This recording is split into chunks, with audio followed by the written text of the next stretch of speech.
बिस्मिल्लाहिर्रहमानिर्रहीम। अस्सलाम वालेकुम। डॉक्टर नवीद हेल्थ केयर में आप लोगों को खुश आमदेद। उम्मीद है आप सब लोग खैरियत से होंगे। आज का हमारा प्रोग्राम हर तरह के लेकोरिया के इलाज पर है। दरअसल आज का प्रोग्राम एक होम्योपैथिक दवाई पर है जो लेकोरिया की बहुत ही कामयाब दवाई मानी जाती है। इस दवाई का नाम है ओवाटेस्टा। ये अंडों के छिलकों से बनती है जिसमें छिलकों की अंदरूनी सफ़ेद झिल्ली शामिल नहीं होती।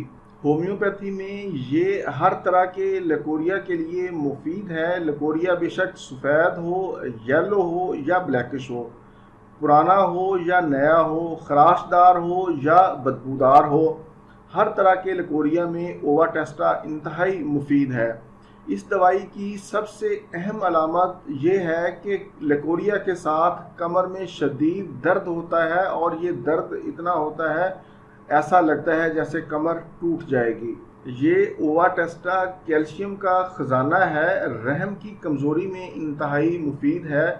ऐसी ख़वातीन जिनके एग्स नहीं बनते, चेहरे पर छाइयाँ हैं, बहुत ज़्यादा कमज़ोरी है, इसको हामला ख़वातीन भी इस्तेमाल कर सकती हैं, कोई नुकसान नहीं है। होम्योपैथी में ओवाटेस्टा के अलावा भी लकोरिया की बेशुमार अद्वियात हैं जैसे बोरक्स है, कैलकेरिया फॉस है, करियोजिटम है। आप इन अद्वियात के साथ भी ओवाटेस्टा को इस्तेमाल कर सकते हैं। इंशाल्लाह आपकी शिफा यकीनी होगी। लेकिन बेहतर ये है कि कोई भी दवाई इस्तेमाल करने से पहले आप होम्योपैथिक डॉक्टर से ज़रूर मशवरा करें।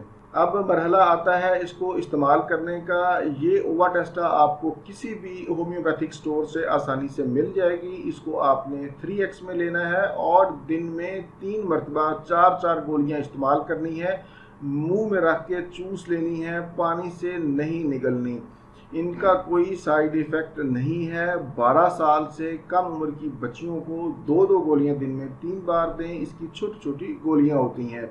ये था मेरा आज का मालूमाती प्रोग्राम लकोरिया के हवाले से, ओवाटेस्टा के हवाले से। उम्मीद है आप इससे ज़रूर फ़ायदा उठाएंगे। इसी के साथ आप लोगों से इजाज़त चाहूँगा। दोबारा किसी नई मालूमाती वीडियो के साथ आपकी खिदमत में फिर हाजिर होऊंगा। तब तक के लिए इजाज़त। अपना, अपने अहले खाना और अपने दोस्तों का बहुत ज़्यादा ख्याल रखें। अल्लाह हाफिज़, वस्सलाम।